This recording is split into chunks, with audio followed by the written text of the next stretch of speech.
The Art of Provocation by Josh Reynolds. Performed by John Banks, Jonathan Keeble, and Toby Longworth.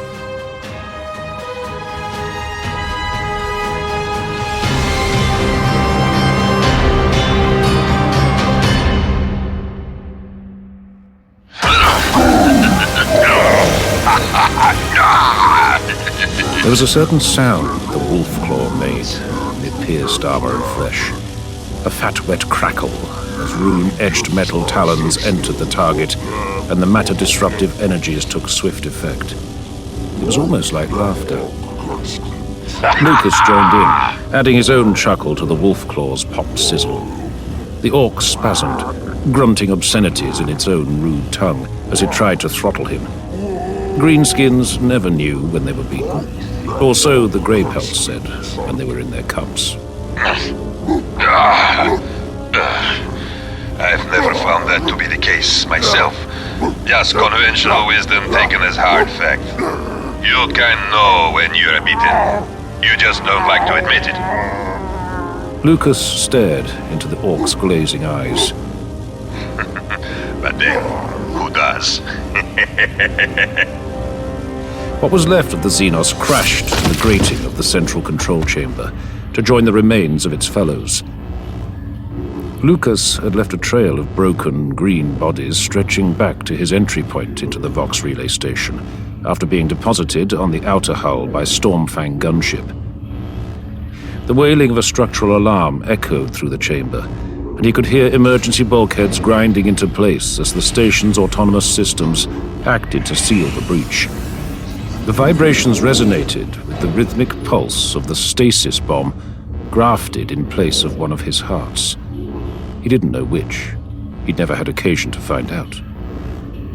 The station sat high in the atmosphere, far above the industrial world of Pollux Tertius, an atmospheric photon tether, tended by a crew of servitors and transmechanics, held it aloft at the center of an invisible web of communication signals. The Orks had a fascination for technology. Their mechs had intended to loot it for their own purposes, hijacking the planetary Voxnet even as Pollux Tertius burned. And Lucas the trickster, Lucas the laughing one, the Bane Wolf, had come to teach those greenskins the error of their ways. There were 2 orcs left. They squinted at him in the flickering haze. The chameleonic doppelgangrel pelt he wore over his power armor bent the light in odd ways, making his form indistinct and hard to focus on. To the greenskins, there might appear to be 3 of him, or something even more confusing. Lucas chuckled again. Who's first? The orcs eyed him warily. They glanced at one another. Then one gave a roar and barreled towards him, its crude axe raised. Decisive. I like that. Lucas slid forwards and caught the haft of the axe, his powered talons piercing the orc's chest. The greenskin slumped, and Lucas swept it aside. And then there was one. The last orc thudded towards him, snarling in fury. He couldn't fault the creature's courage. No lack of bravery, but a distinct absence of brains. He didn't rush to meet this one. No point when it was coming to him. He shot it in the head, vaporizing the skull with a liquid hiss. The orc's body kept coming, and Lucas stepped aside to let it stumble past, calling after. Mind how you go! It tripped over the remains of the others and tumbled to the deck. Lucas tutted, looking around. I warned you. The wall panels were daubed with crude glyphs and bloodstains. The air stank of cooked orc and other worse things, but then the greenskins had held the station for weeks now. It was bound to reek a little. Lucas didn't have much time. His arrival had not gone unnoticed. Between the trail of corpses and the alarm, he wouldn't be hard to find when reinforcements came looking. He was almost looking forward to that. Orcs weren't good for much, but killing them was an excellent way of relieving frustration. He studied the cogitator panels. Are you still alive, Streisand? His current, if begrudging master's voice, growling across the comm frequencies. Lucas smirked. Did you doubt me, Lord Grimblood? Always and at length. Have you succeeded? Kjal Grimblood, the Firewolf, lord and commander of one of the 12 great companies of the Space Wolves chapter. Last cycle, Bran Redmore had been the unlucky recipient of the Jackal Wolf's leash. Lucas's services were passed from company to company on an almost insultingly regular basis, as if he were equal parts burden and responsibility. It was not his fault that the Wolf Lords were more lord than wolf, and inclined to their dignity overmuch, just as it was not his fault that they took his harmless jests so seriously. Has your famed foresight deserted you, Grimblood? Would we be speaking now if I hadn't succeeded? Grimblood snarled with impatience, and Lucas grinned. The Firewolf burned hot, and it took only the littlest bit of fuel to renew the blaze. A jest here, a bit of bloat toad venom there. It all added up. His brothers thought him a fool, an annoyance at best, a threat to their sanity at worst. But provocation was an art, and Lucas an artist. Like all artists, he took pride in his work. That they did not understand only proved the validity of it. He counted the seconds, letting Grimblood's impatience build.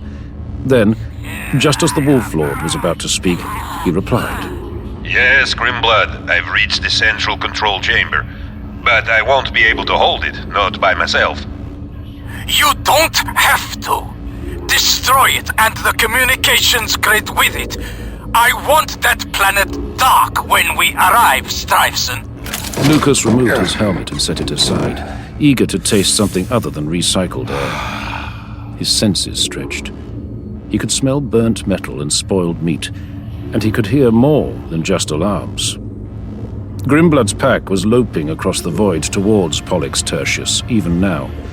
They would arrive in 3 hours, by his estimate. Already, the company's gunships were dueling with Ork vessels in the upper stratosphere to ensure a safe insertion window for the ground assault.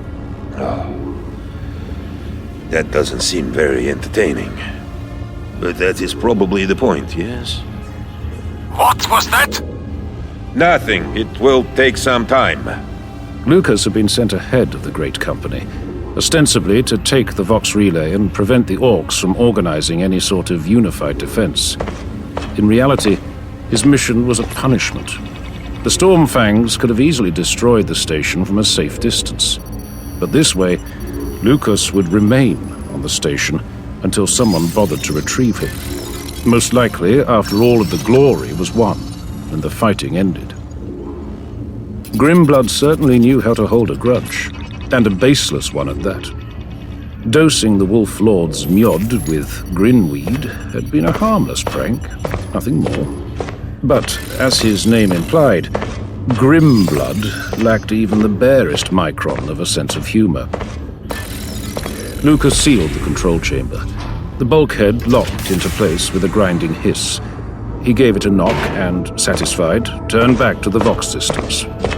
You have a plasma pistol. Use it. As you say, my lord, but my pistol is still recharging.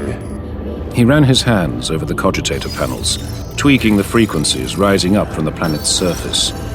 A squall of feedback caused him to wince. Ork voices snapped into focus, accompanied by a distortion echo. Their voices were like rocks in a steel drum, or hot mud poured over broken glass. Nasty, but distinctive. He was familiar with the Ork tongue, enough to understand their insults and reply in kind. That was all their language was, really. Insults. It was crude and unsubtle, but potent. 1, 2, 3. He twisted the controls, isolating the voices. There were as many dialects as there were clans. He didn't recognize these, though it made little difference. The root logographic system was the same, whatever the permutation. A fourth signal intruded. And you make 4. Interesting. He activated the hololith set above the Vox system and studied it. The flickering image showed that Pollux Tertius was divided into 4 quadrants, and the Ork Warg had splintered accordingly. He listened to the relayed frequencies, scanning back and forth, noting the corresponding areas on the map. The Orks were using the Vox relay station to bounce their own primitive signals. They would already be spoiling for a fight. They were always spoiling for a fight. Lucas took note of the names that cropped up with something approaching regularity. Those would be the ones in charge. An idea began to take shape, and he chuckled. I heard that. Stop wasting time and do as I ordered, Stuyvesant. I fully intend to fulfill my mission objectives. He began to isolate and modulate certain signals. While his understanding of such technologies was limited, he'd picked up a few tricks from obliging engine seers and Lex mechanics in his time. He smiled, remembering one lass and the way she had paled when he bared his fangs at her. The mission is... Wait. Are you smiling? No. You're smiling. I can hear you smiling. I am merely pleased at the thought of slaughtering Xenos filth. Grimblood growled. Are you laughing at me, Jackal Wolf? I laugh with you, Wolflord, at the thought of the carnage we shall unleash upon these creatures. We shall rip and tear them and leave not one intact. You're laughing at me. Those are my words you spit back at me like poison. Have they? Perhaps. You use so many words, it's impossible not to borrow a few. You know damn well those were my exact words to you. What are you up to? Lucas didn't answer. He was opening a general communications channel to broadcast across all frequencies. He cleared his throat. It was best to start small and build on the response. The art of provocation was one of layers. Boss Snake Tooth says Og Orts Snot Zog Scab. He racked his brain for the words as he went. It didn't have to be right, just close. Orc language was a thing of approximation more than precision. What did you call me? Not you. Lucas winced as the channel crackled with a blistering response. Queries, mostly. A few insults. Quicker than he'd expected, but that was good. He cycled through the channels and picked another name at random. An isolated frequency this time. Devska says Sneak Tooth Og Naf Grot Og Naf Boss. The insults were childish, but those were the best kind. He cycled again. Another general broadcast. Bonkya Og Gutskrim Zod. That one got the best reaction. So he repeated it several times across several isolated frequencies to ensure maximum reach. Bonkya Og Gutskrim Zod. Bonkya Og Gutskrim Zod. What are you up to? This isn't the time for your usual mischief, Bloodclaw. Lucas's smile bent into a frown as the Wolf Lord emphasized his rank. Grimblood liked to remind Lucas of his lack of advancement. He thought of it as a punishment, and perhaps it was. Lucas, however, had found freedom of a sort. Little was expected of him, and he made the most of it. What more could any true son of Russ ask for than the freedom to run as he wished? But that didn't stop the constant reminders of his status from being irksome. You sound just like your mother, Wolflord. What? Or was it your sister? I get them confused. It was dangerous to prod in such a fashion, but he couldn't help himself.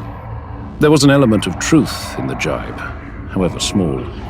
He'd shared many beds and had many acquaintances prior to enduring the procedures and rituals of becoming a Space Marine. It was entirely possible that he'd known Grimblood's kin in his past life.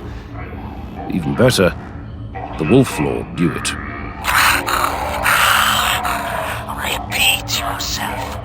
must have misheard you. Do you even have a sister? Am I thinking of someone else? So pleased was Lucas with this game, he almost missed the sound of the not-quite-dead orc rising up behind him. The smell of Xenos blood washed over him, and he turned at the last moment. A wide blade with a jagged edge slashed down, shearing away one of his braids. He snatched up his helmet and smashed the orc across the jaw with it. Quite a trick. It will be your last. He thought he'd killed the creature, but orcs were nothing if not durable.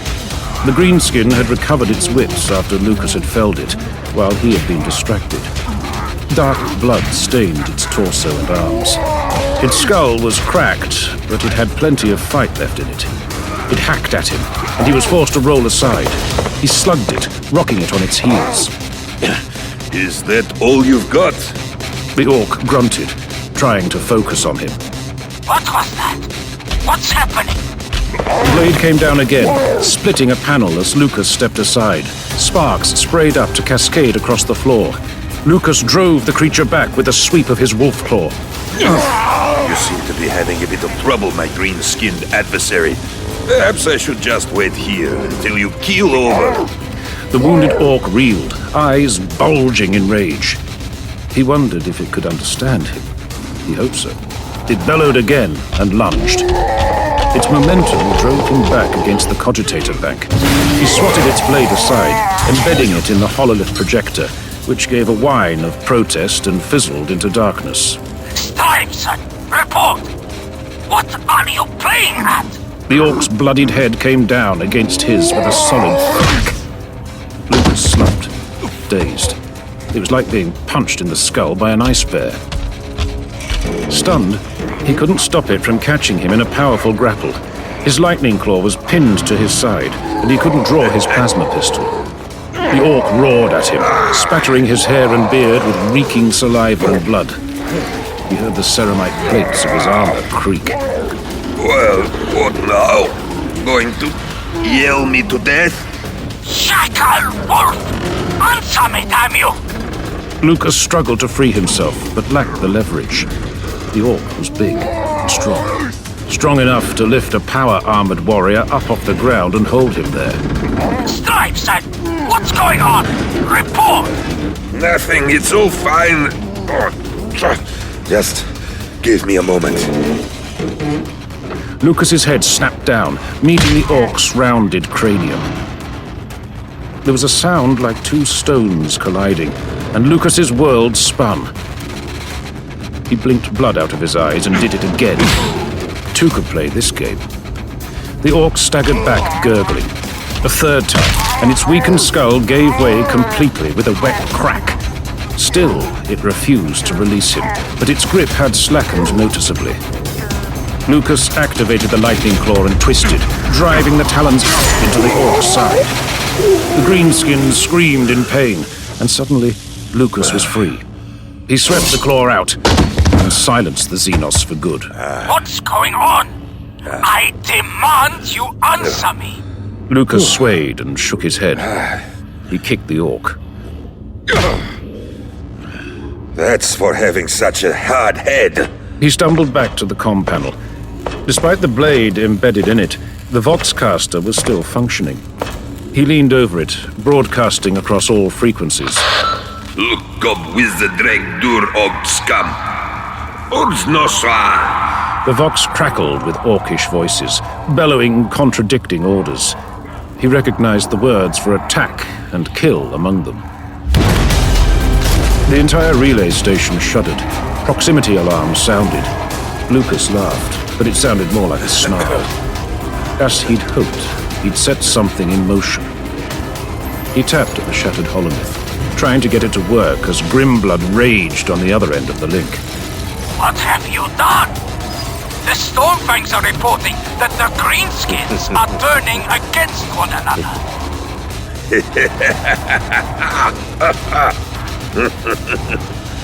I interrupted enemy communications prior to an assault. Fairly standard. Frequencies crackled. A channel went dead, abruptly. Then another. He heard the boom of a weapon somewhere close by. Some of the Orks aboard the relay station had obviously heard his last broadcast and taken it to heart. Greenskins were always spoiling for a fight, and he'd given them an excuse. It was happening quicker than he'd expected, but then that was Orks for you. Always full of surprises. He kicked the body of the Ork he'd just killed again, just to make sure. You've set them at each other's throats! I wanted them blind and deaf, not at war! Grimblood sounded angry. Good. Consider it my gift to you. If they exterminate each other before we arrive, I'm holding you personally responsible, trickster! All credit for the victory goes to you, my lord. It's not a victory if they kill each other before I can't do it! Lucas smiled. Oh no. Better hurry then. This is not a worthy deed, Stripson. You're the one who can see the future, Grimblood. It's not my fault if your flames of portent didn't warn you of this. Grimblood roared, causing the signal to crackle with static. Stop smiling! I can hear you smiling! Never. Lucas closed the link. He could almost hear Grimblood's howl of rage, and his smile widened in satisfaction. He looked down at one of the dead Orks. Not that he'll learn. They never do. I suppose it wouldn't be as much fun if they did. He stepped back and fired his pistol, melting the cogitators to slag. He heard the thud of hobnailed boots and the bellicose cries of greenskins closing in on the control chamber. He scraped the air with his wolf claw, leaving contrails of hazy energy in its wake. He wondered how many of them he could kill before Grimblood arrived. Enough to feed the fires of the Wolf Lord's wrath, but not so many as to make it blaze out of control. That would come later, when Lucas reminded him of the glories lost and victories snatched from his grasp by his own hand. In a song, perhaps. It would take time to compose it, but he had plenty of that. What with the Orks mostly busy killing each other. Provocation was an art, and all great art took time.